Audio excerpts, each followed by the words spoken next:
Ayun, no, talagang hilig ng mga Pilipino yan. Dahil na syempre ngayon paparating na summer, talagang we need refreshments like milk tea. Pero, kakaiba yung milk tea na yun dahil nakita ko may fresh lychee on top. Parang ngayon ako nakita ng ganun.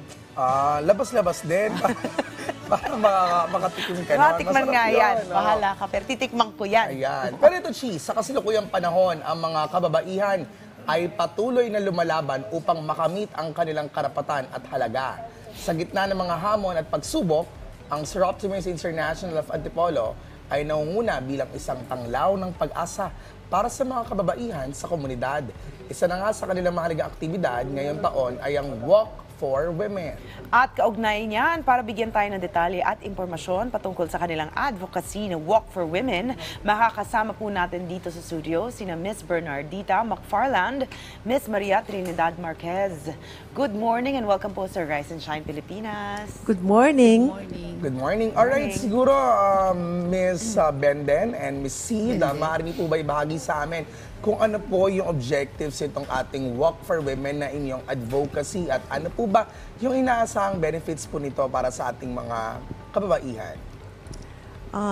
Ang layunin po ng Walk for Women ay ibahagi sa mga ordinaryong mamamayan ang kahalagahan ng buwan na ito na sineselebrate natin ang Women's Month. Ito ay ang pagbibigay-pugay sa mga kababaihan na may mga mahalagang nagawa sa kultura, arts, at sa ating Sa iba't ibang history. aspekto, yes. Oo. Ayan. At ang isa pa ay ang pagbibigay ng equal opportunity o pantay na treatment sa mga lahat ng kasarian. Ayan. Maging Gender lalaki, equality. babae, Inclusivity. LGBTQ. At syempre, ang mabigyan lahat ng kababaihan ng oportunidad na maging pantay-pantay at mapatunayan nila. Women empowerment. Yes. Correct. Ayan. Well, Yes. gusto ko yung advocacy na yan. I Oo also naman. advocate for that. Pero this morning may kasama pa tayo na si Miss Micaela Halyare. Good morning. Hi, Miss Ella. Good morning. Okay, saan po ba mapupunta ang pondong matatanggap mula sa Walk for Women? At ano po ba ang kahalagahan nito, Ma'am Okay, Beth? ang isang advocacy ng Sir Optimus International of Antipolo ay ang pagbibigay ng scholarship sa mga kababaihan, mga kabataan. So, yung pondo makukuha dito ay mapupunta sa aming scholars at may bagong advocacy ang Sir Optimus International of the Philippines. Ang tawag namin ay ATE o Access to Education. So dagdag itong scholarship sa mga college students na babae. Okay, college students, may particular course or any courses you Wala, want to wala, po? wala. Ilan scholars na meron na kayo? Sa club namin, meron kaming 8 sinusuportahan. Wow. Pero may iba pa na suportado ng private sponsors. Ayun. Paano po natin pinipili ang mga scholars natin? Very strict ang screening namin dahil kulang yung pondo. So 85 ang average. Okay, and up. So, sa college, dos o... Yeah. And And they then should also talagang maintain gustong a- makatapos.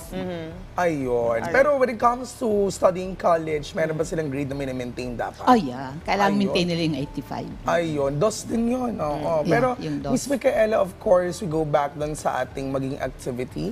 Of course, inaasahan natin on this event na maraming mga, of course, opportunities para sa women empowerment, gender equality. So we want to know what could be the activities na gagawin at ano ba yung mararamdaman ng ating mga kababaihan once na sila ay sumali dito sa Walk for Women. Actually, it will start as a walk.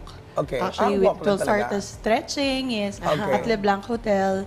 And then, mag-walk tayo from LeBlanc Hotel to Taktak Road. Sa Okay. dulo ng Taktak Road, going back to LeBlanc Hotel. Okay. So, madadaanan natin yung hinulugang Taktak. At syempre, yung isa sa kilalang simbahan sa Antipolo, Parish of the Immaculate Heart of Mary. Gaano katagal yung maging, the kilometers nung tinatakbo dito? Ay, It's ilalakarin niyo, rather. It's up to 4 kilometers. 4 kilometers. Yes. So And I I think ask of all ages ay pwede yes, naman. including mga senior citizens, kaya nga walk daw talaga. Oo. Bakit hindi Nakakatuwa. nag-run? Para Actually, maiba lang. sa Sir Optimus kasi, most of us are may edad ng konti. Mga inay, ayan, oo. So medyo pataas at pababa kasi yung lugar. Ang ganda talaga kaya may inclusivity, no? Kumbaga, Yes. everybody, even, I guess even PWDs can join if it's just for Oh, walking. persons with disabilities, Okay, oo. kailan po ba ito magaganap at paano po makilahok ang mga interesadong makiisa po sa inyong advokasya? Ayan, actually, it will, you can register online. Maibibigay po namin yung link. And ito po ay mangyayari ng March 23, 2024. Start po niya is 6 a.m. in the morning. Thus far, ilan na nag-register dyan? Ngayon, nasa 50 na yung sasali. Ayan. At ilan na asahan natin na sumali nito? Actually, nung nag-start kami, it's just 70 packs. So ngayon, parang aabot tayo ng 100 to 120. That's Ayan. good Sana news. marami, Para rin, no? At saka para maka-exercise nga naman. Oo, Antipolo. Malaki yun. Although kasi ako taga-Caloocan ako, medyo malayo. No? Of all kinds po, hindi lang po mga kababaihan. Yes. Kahit sino po ay pwede sumali rito bilang suporta syempre sa Women's Month. And for other details na we wanna know about this, saan kami pwede pumunta? You can visit the Facebook page of Soroptimis International of Antipolo City. And of course, LeBlanc Hotel and Resort and the Bistro by LeBlanc. Alright, maraming salamat po sa inyong oras at sa paglalahad ninyo ng mga mahalagang impormasyon patungkol po sa nalalapit na Walk for Women. Muli, nakapanayan po natin sina Miss Bernardita McFarland, Miss Maria Trinidad Marquez at Miss Micaela Halyare. Maraming salamat at ingat po.